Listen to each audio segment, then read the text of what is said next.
The following podcast is a deep, shallow dive production. And you're going to love it. Okay, let's go. Bibi Netanyahu has been invited next week to come to lie to Congress. Address Congress. What did I say? Come to address Congress through the art of lying. Jon Stewart. That guy he's kind of a beast with this. Man, he is relentless on Netanyahu. He really is relentless on Netanyahu. I'll have to say the two Jewish Americans that have probably gone in the hardest on Netanyahu are Jon Stewart and Bernie Sanders. And I'll play something from Bernie as well later this episode. But anyway, hope everybody's well. And, I just realized two things. One is I did not do a monthly recap for, maybe April or May. I'll have to go and look. I don't even know if you guys like those things where I basically do an episode that top lines all the episodes of the month. I mean, I think they're kind of helpful. I think they are good for, they're definitely good for people that want to sort of sample the show and see what it's about. But even for my loyal listeners, I would think it might be helpful to give a little review, but then also, who knows, maybe you missed an episode. So anyway, all right, you know what? I'll try to do that. Maybe even over the weekend. Maybe I'll put that episode out over the weekend, or I'll put it out on Monday.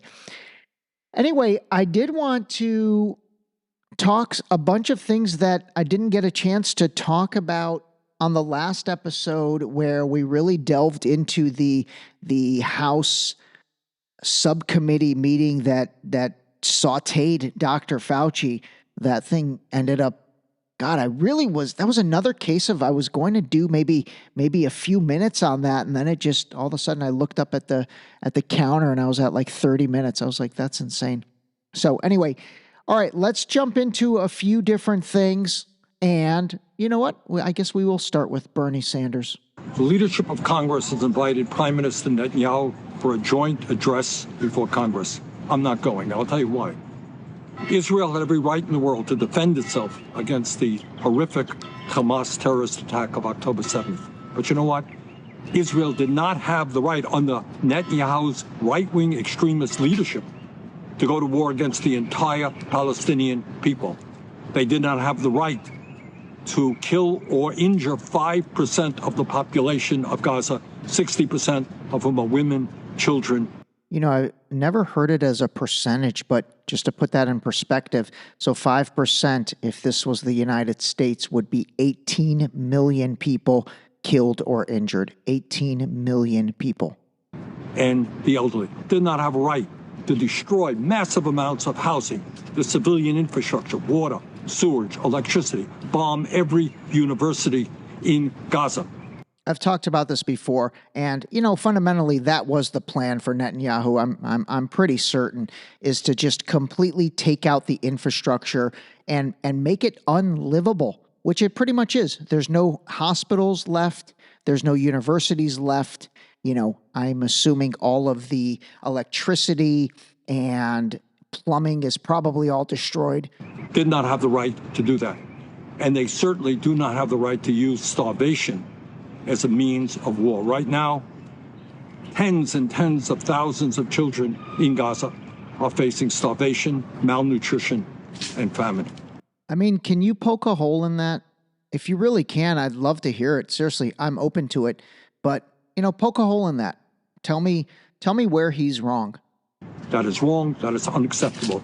You do not honor a leader who is doing these terrible things to the people of Gaza. So no, I will not be attending that session. All right, so I appreciated what he said, but I think he's totally wrong by not attending the session. I actually think it pretty much defeats the purpose of, I can't even believe I'm going to say this, but I'm going to. Pretty much everything he said. Why would you not attend? Get face to face with this guy and grill him, similar to what they did with Fauci the other day. Get face to face, get in that room, ask him your questions. I think this is a little bit lame of Bernie Sanders to not attend this. And to be honest with you, I think it is due to other pressures. I really do. I don't think this is Bernie Sanders himself saying, you know what, I'm not going to attend. I think he's being pressured not to attend. I'm going to have to go back and look at the comments underneath these clips, because I'm very curious what his base of supporters thinks about this. But again, I think it's a little cowardice. I really do. I think it's cowardice. I think he needs to go there and get face to face, get up in somebody's grill, as they say, and again, articulate your points. But let's see the reactions. I'm very surprised at this and a little bit disappointed, to be honest.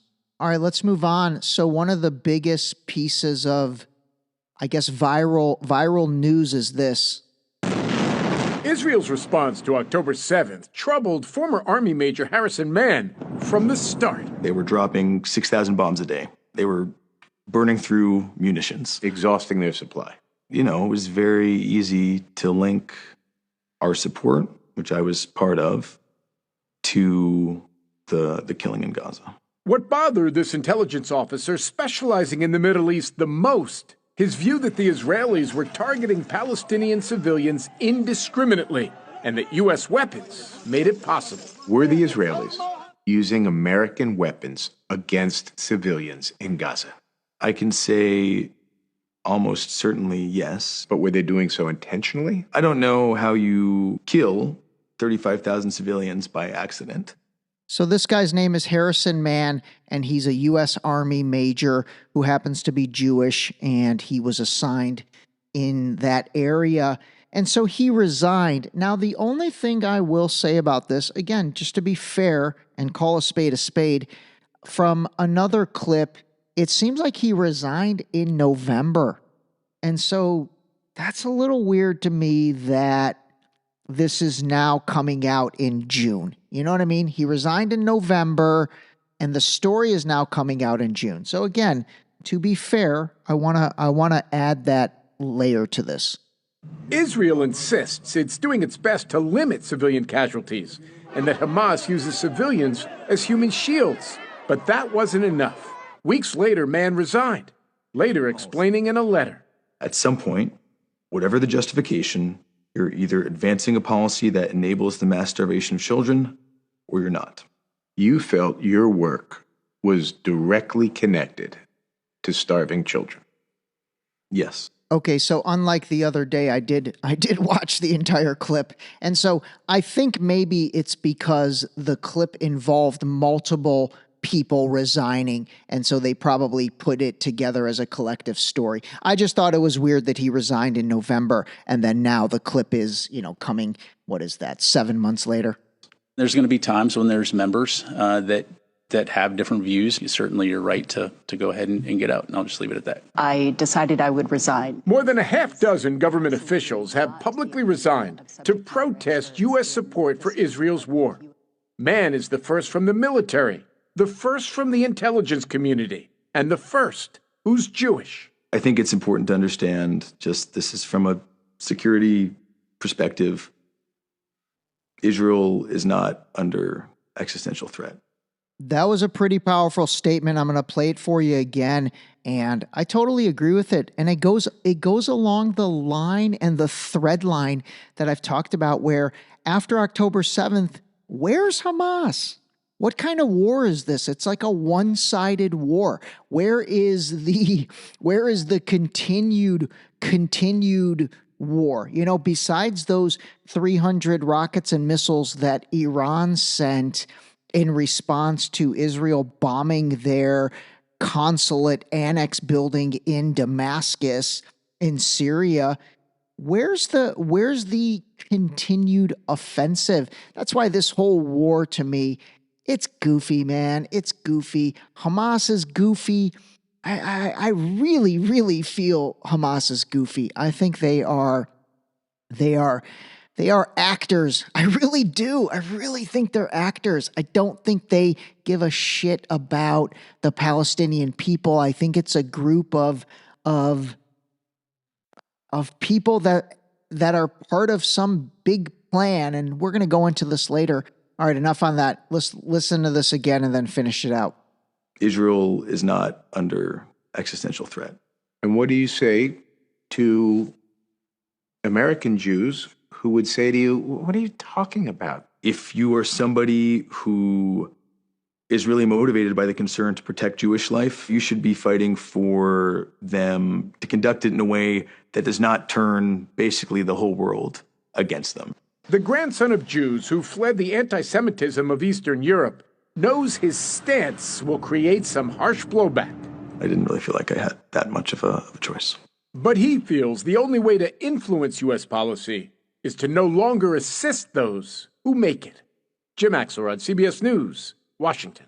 All right. I mean, again, I give the dude credit, whether you agree with him or you do not agree with him.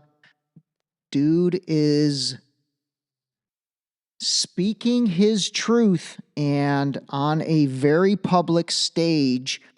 And again, I have to imagine, I mean, gosh, similar to that guy, Jonathan Glazer, who won the Oscar and then gave that speech.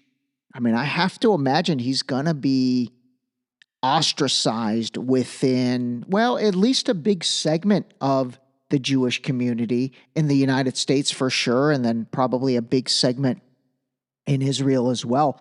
Although in Tel Aviv, which seems to be actually, it looks like a really fun city, seems to be very liberal. I think those guys might, I don't know, I think there's probably people there that would support this guy. But anyway, that is making its rounds on social media. It was an interview from Jim Axelrod, CBS News. It's been covered everywhere. It's probably collectively, I think from the 7 or 8 different sources I saw, that thing's had over 10 million views. All right, let's switch gears. Let's switch gears to something, because from what I understand, there's definitely a heat wave going on across the United States. And so the question becomes, is this heat wave something that is new? So I will take you back to 1992. Oh, that kind of rhymed. Is this heat wave something that is new? I will take you back to 1992. Concern about rising temperatures on planet Earth heated up a hearing here in Washington today. For years, scientists have theorized about the dangers of the so-called greenhouse effect, the warming of the Earth's atmosphere due to the burning of coal and oil. And in recent months, as David Culhane reports, research has uncovered facts to support that theory. Now, again, remember, that was Dan Rather, by the way. Dan Rather making an appearance on the DSD. Welcome, Dan. And that was 1992, okay? So we are 40 years removed from this. Many scientists claim that the temperature of the Earth's atmosphere has been rising over the past 100 years, that the great sheets of pack ice in Antarctica are melting at a much more rapid rate than previously.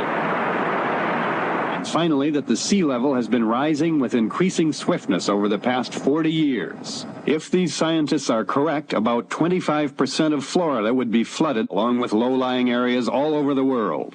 Climate changes could produce widespread disruption of agriculture. The American farm belt might be too dry, and the wheat and corn crops would have to move to Canada. Scientists blame the odorless, colorless carbon dioxide gas for these potentially dangerous changes around the planet. All right, I am working to find an expert in carbon dioxide. I seriously want to bring on a carbon dioxide expert to help us understand really carbon dioxide and the role of it and all of this. It is the greenhouse effect. The gas allows sunlight to filter down and warm the Earth. But like the glass of a greenhouse, the carbon dioxide tends to trap heat so that it cannot rise into space. The scientists maintain that the coal, oil, and gas we've been burning for 100 years have produced more and more carbon dioxide and helped overheat the Earth. All right, I mean, this is interesting because it's from 1982. I don't know if I said 92 last time, but it's 1982. Now listen to this part. This is the most interesting to me. Now, some political leaders endorse the demands for more CO2 monitoring stations, like this one in Hawaii. And they share the anger of the scientists at Reagan administration budget cuts at a time when they feel closer to getting definitive answers. We are not doing the kind of research that we should be doing to determine whether or not these scientists who are so alarmed are correct in their assessment. And what they find out will affect the lives and fortunes of millions of people, the very survival of cities like this one. David Culhane, CBS News, New York. All right, to be totally honest, my main intent of playing that clip was to just show you that was obviously 40 plus years ago. And, it was so alarming. The way they positioned that was so alarming. It was so fear-based that probably everything that took place after that now all makes sense. I mean, think about how much money, how much industry, how much government subsidies, how much of all of that has gone into that. And here we are 40 plus years later, and fundamentally, we're still having the same exact arguments, That's why I definitely want to get, one or two, maybe several opposing views or experts on the show. But my point is, you have to understand the power of this stuff, the power of this stuff. So many of the narratives that we hear now, again, they're going to play out for another 40 years. So that entire, movement that started in the early 80s, think about it. That movement now is absolutely, oh my gosh, I can't even imagine how many trillions of dollars have gone into that. And, it'd be different if things were catastrophic now. They're not. They're not catastrophic. Weather-wise, at least they're not. All right, I keep forgetting to play this, and I don't want to go backwards in this episode, but I did have to play this because I think it's important to listen to Speaker Mike Big Johnson and what he says about the ICC and prosecutor Kareem Khan. Remember, that's the guy that's bringing up the war crimes charges against Netanyahu, against Gallant, and then against the 3 Hamas leaders as well. So all 5 of them collectively. But give this a listen. And, is this appropriate?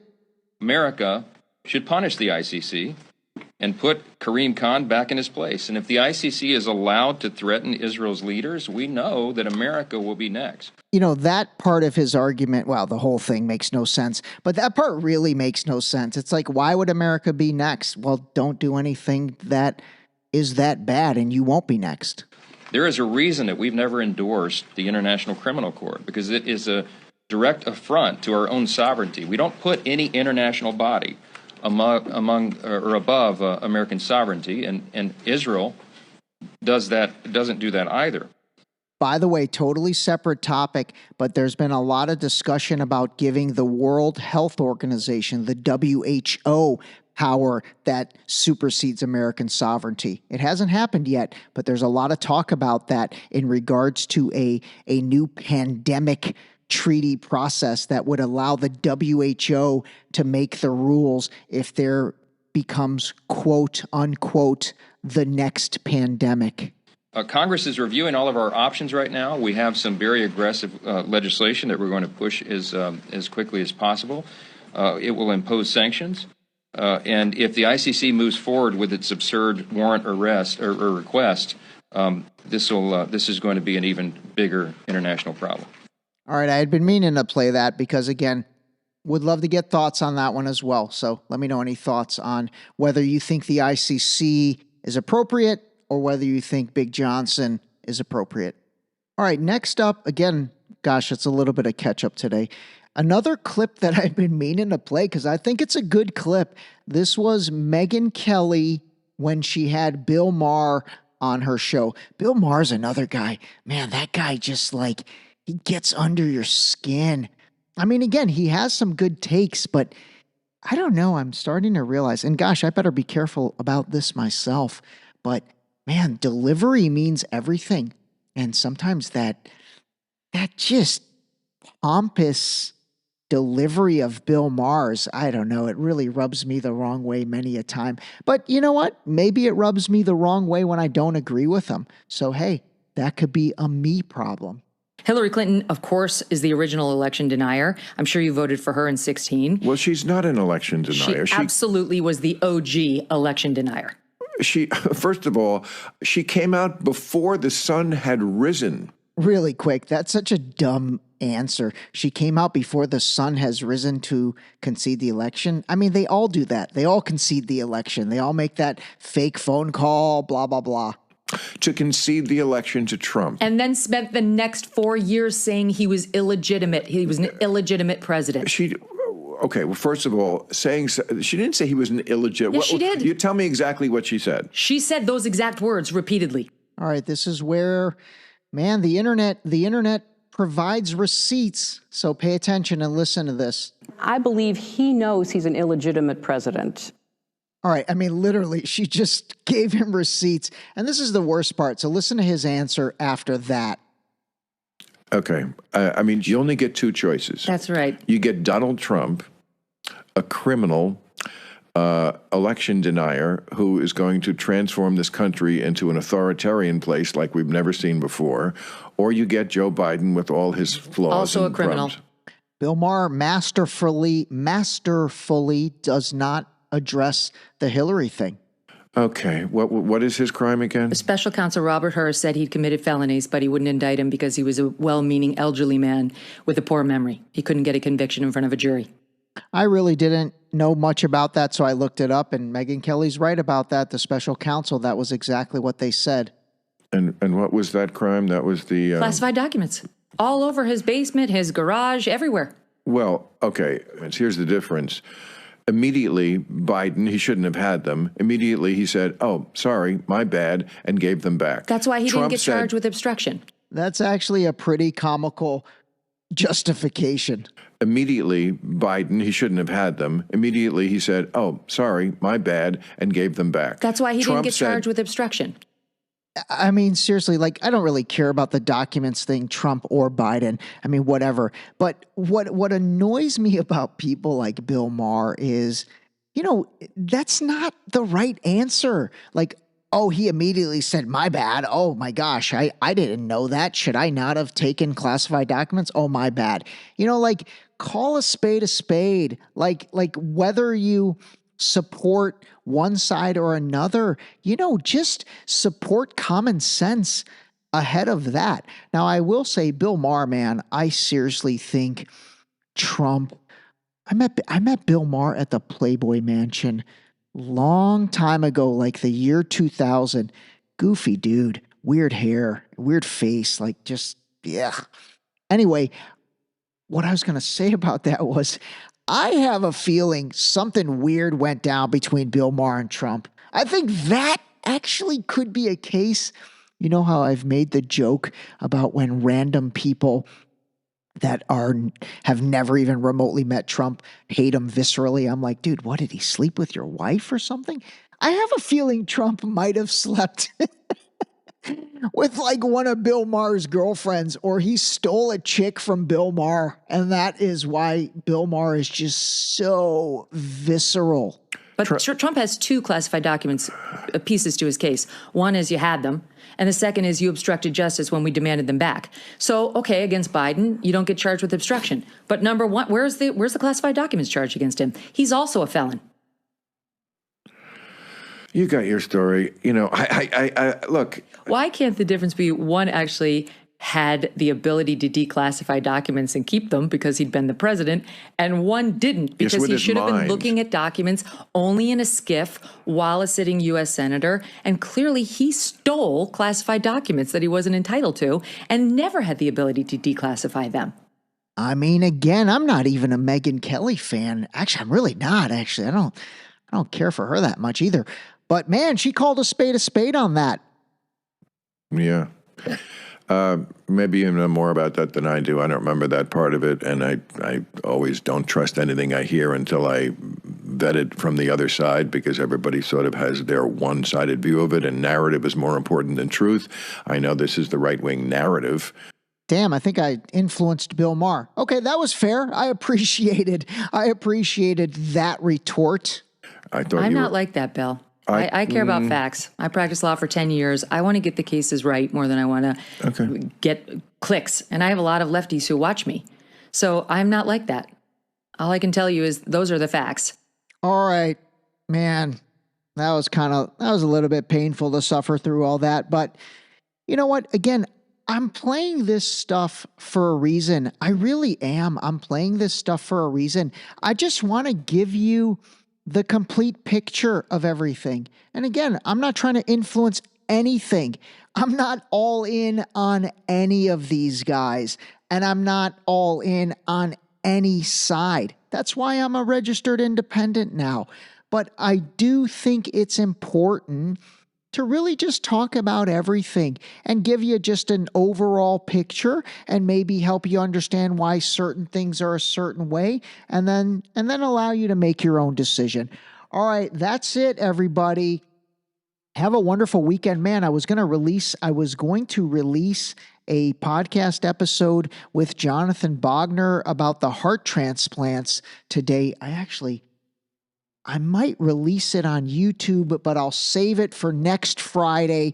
So next Friday will be the second episode of the Deep Shallow Dive guest interview series. I think it's good to release those things on Friday because that gives you the weekend to break them up. Anyway, lots of good stuff coming. I've got a lot more interviews that I'm doing. I'm honestly almost doing maybe 5 interviews a week that are going in for editing. And we've got some really cool topics coming up. I've got a guy that's going to help us understand Canada and what the hell life is like in Canada. I've got a guy similarly that's going to help us understand England.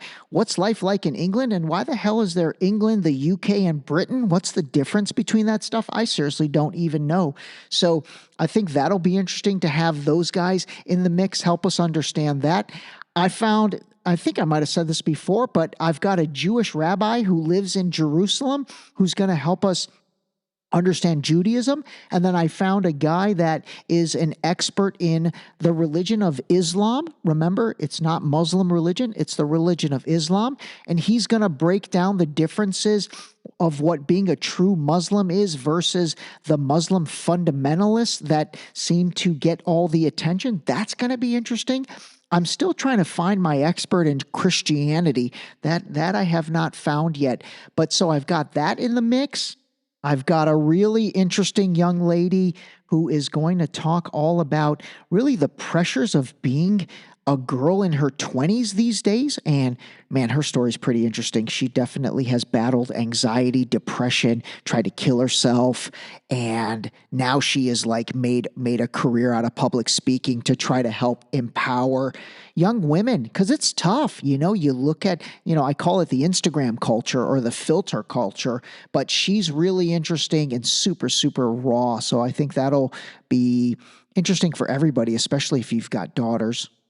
And then lastly, I've got a lady named Lauren Callahan, and she is an expert in gut health. So another thing I'm doing is instead of trying to maybe do some episodes where I do all the research and present it to you, I'll find an expert. And I've been wanting to do, as part of the Deep Shallow Dive Health series, a gut health episode. And man, this lady knows what she's talking about. So she's going to help us understand all the ins and outs of gut health. All right, that's it, everybody. Seriously, keep the ideas coming. Keep the feedback coming. Please, if you have not done so yet, go to deepshallowdive.com. Please sign up, drop your email in there, join the community there. I promise you I'm not going to spam you with a bunch of stuff, but I do want to try to grow that mailing list in order to get information out to you on time. If you are interested in the book, people are loving it. They really are, and would love for you to pick that up. It's a super easy read. You can buy it on Amazon.com or Barnes & Noble's website. It's also available globally now on different websites. If you want a autographed signed copy, you can buy it directly off my website, so go to deepshallowdive.com and you can pick up a copy of the book there, and I'll sign it for you with a heartfelt, authentic inscription. I'm not just going to throw my John Hancock. I'm going to really personalize that for you. And then last but not least, again, if you get a chance, I would love for you to go to either Spotify or Apple Podcasts, whether you think I'm worth 5 stars, 4 stars, whatever, just give a review there. That stuff definitely helps the algorithm. I got to get this thing to the next level, and I'm going to. All right, everybody, call spade a spade. Have a great weekend. The ending was terrific. This episode was brought to you by the new book, Deep Shallow Dive Into You, available now on Amazon and Barnes & Noble in hardcover and paperback. Don't forget to sign up for our new mailing list on our website at deepshallowdive.com.